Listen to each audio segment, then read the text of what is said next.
వేటగాడు హంస. ఒక అడవిలో రావిచెట్టు ఉండేది. అదే రావిచెట్టుమీద ఒక హంస మరియు కాకి రెండూ నివాసం ఉండేవి. కాకి చాలా దుష్ట స్వభావురాలు, అల్పబుద్ధి కలది. కాకి స్వభావం తెలిసినా కూడా హంస పొరుగున ఉండటంతో కాకితో స్నేహంగా ఉండేది. ఒకరోజు అడవిలోకి ఒక వేటగాడు వేటకోసం వచ్చాడు. ఆ వేటగాడు అడవి మొత్తం తిరిగి తిరిగి ఏదీ కనిపించకపోవటంతో చాలా నీరసంగా రావిచెట్టు కింద నిలబడున్నాడు. గాలికూడా లేదు. అతని ఒళ్లంతా చెమటలు పట్టింది. అప్పుడు వేటగాడు మనసులో ఇలా అనుకున్నాడు, ఈరోజు ఎంతో అలసిపోయాను. కాసేపు ఈ చెట్టు కింద విశ్రాంతి తీసుకుని తర్వాత వెళ్దాం అంటూ ఆ రావిచెట్టు కింద పడుకున్నాడు. తన దుస్థితి చూసిన హంస చాలా బాధపడింది.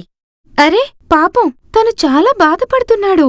మనకు తోచిన సాయం మనం చేద్దాం అంటూ ఆ రెక్కలతో వేటగాడికి విసరసాగింది.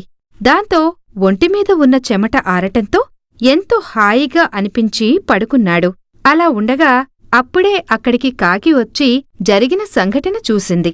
దాంతో ఆ కాకి హంసతో, హంస హంస, అతను వేటగాడు. అతను మనల్ని వేటాడ్డానికి వచ్చాడు. అతనికి సాయం చెయ్యకు. కాకి, అతను కుటుంబం పోషించడం కోసం ఈ వృత్తిని చేస్తున్నాడు.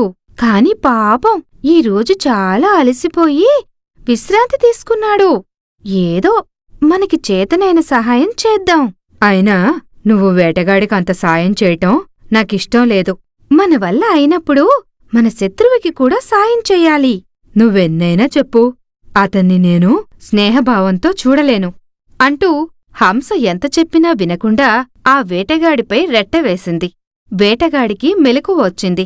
మెలకువ వచ్చి పైకి చూడటంతో అక్కడ హంస మాత్రమే కనపడింది. వేటగాడికి కోపం వచ్చింది. ఆ వేటగాడు తన దగ్గర ఉన్న బాణంతో హంసని కొట్టాడు. ఆ బాణం తగిలి హంస చనిపోయింది. వేటగాడు హంసను తీసుకుని సంతోషంగా ఇంటికి వెళ్ళాడు. ఈ కథలోని నీతి: అల్పబుద్ధి కలవారితో స్నేహం చేయటం ప్రమాదకరం.